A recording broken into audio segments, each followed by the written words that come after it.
මම නම් කියන්නේ ඔක ඇත්තටම මේ ළමයාට වෙච්ච දේ නම් හරි අසාධාරණයි.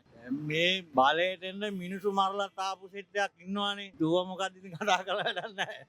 බලය වෙනුවෙන් රටේ මිනිස්සු දන්නවා ওই පාර්කු පාරේ කවුද කරේ ඉන්න මන්න කියලා ඔක්කොම දන්නවනේ. බලය ගන්න මිනිස්සු මරාගෙන යන කිව්ව ඕක මොකද්ද මන්ද? ගලන් හරිම අසාධාරණයි ළමයාට වෙච්ච දේ නම්. මොකද මේක මං වගේ පොඩි මිනිහෙක් මොනාරි කරලා තිබ්බනම් මේ වෙලාවට තාම ඇතුලේ. දැන් එයාගේ බලයේ ඉතින් ළඟ ඉන්න උන් ලොක්කෝ බොක්කෝ ඉන්නයි එයා බේරලා ඉන්නවනේ. ඒ ලොකු ආමතුරුනමක් ප්‍රසිද්ධ ඉඳලා තමයි ඔක උනේ. සාමාන්‍ය ආමතුරුනමක් නැති යාර නීති හරියට ක්‍රියාත්මක වෙලා රටේ සාමාන්‍ය ලොකු තත්ත්වයක ඉඳලා තමයි ඉතින් එයා බේරලා ඉන්නේ. අන්න එතන ඉතින් වැරදි ඉතින්.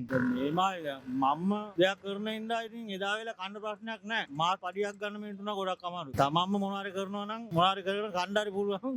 මාත් පඩියකට ගියොත් නම් හිතා ගන්නත් බෑ. ආණ්ඩුවටම ලොට් කියලා වැඩකුත් නැහැ. මම නම් ආණ්ඩුව කොයි පැත්තෙත් නැහැ. ආණ්ඩුව හොඳයි අවුලක් නැහැ.